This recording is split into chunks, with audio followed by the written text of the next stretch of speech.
Good morning, afternoon and evening.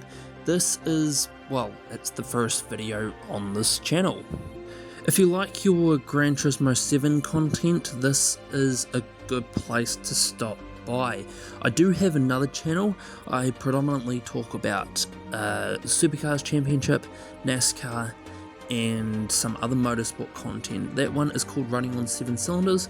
This is completely separate from that.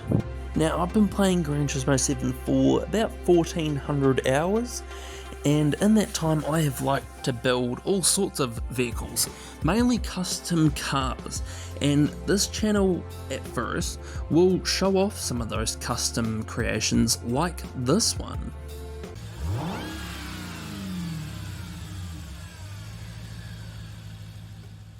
Now that's a good supercharger wine. With this first car, I wanted to build like an LM race car sort of thing. If you remember in the old Gran Turismo games, they had like the Mitsubishi FTO LM race car, the Mazda RX-7 race car, the GTR concept, stuff like that. I wanted to build a few cars around that sort of range of a vehicle, and this first one is quite an interesting one. I decided to use the Dodge Charger SRT Hellcat, and here are the specs of the car on screen. As you can see, it's about didn't do too much with the power, put a bit of weight down. It's mainly grip that this thing desperately needed. It's got a wing on the back, it's got all the aero parts, and it's got all the racing bits.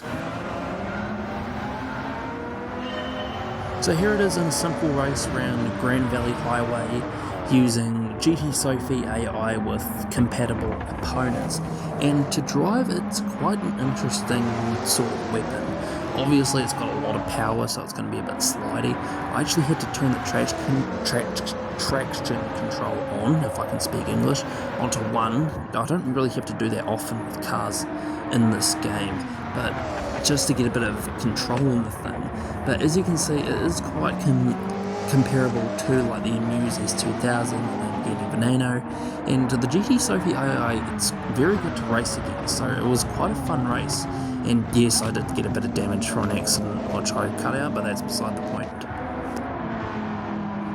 Oh yeah, if you do want this livery, it is on my page on Gran Turismo. I am under the name Broads T. I have a custom username in this game running on 7 cylinders, but if you want to download this livery, just look for Broads T on the PlayStation and you'll be able to find it.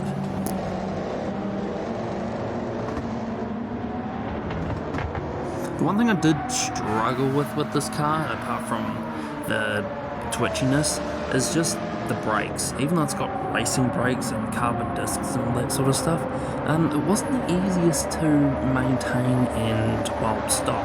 There were a few times in this race where I ran wide a bit, hit the wall a few times, hence why all the scratches, as you can see there. But it's just being a Hellcat, it's not the easiest to stop. Now I wanted to compare it with some other cars, so I went around Sardinia Road Track A with a few Group 3 cars and a Group 4 car. Skyline Super Silhouette did a 45.7, the Nissan GTR Group 4 did a 49.3, the GT500 Skyline did a 44.2.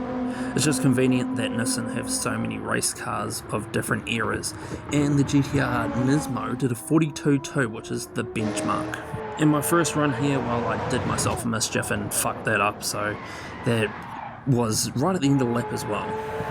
But I'm gonna shut up and let you guys listen to this lap.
yeah, it's safe to say that this thing is really quick. It may not be too good on the corners, but really where it makes up for is the straights.